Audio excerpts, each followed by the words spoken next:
Selam.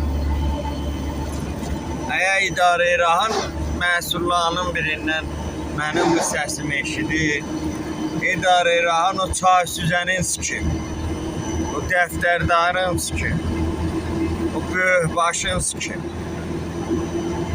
Yani nə idarə rahat o hər yerdə idarə rahat var, o tablosun sikim, qapısının dəskirəsini sikim.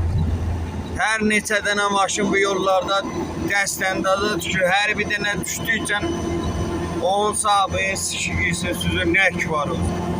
Ədə koz-keşlər, ədə qurmusaqlar, bu yollara bir xidmət edin, koz-keşlər, sikim sözün sərdər özünün, çay süzən özü, koz-keşi binamuslar. Heç mənim dənə pox ilə dədələri ilə, sikim əkib doğan uzun ağzı. Səsimi eşidirsən ha, sənin nək var o sikim, sənin hər zadı o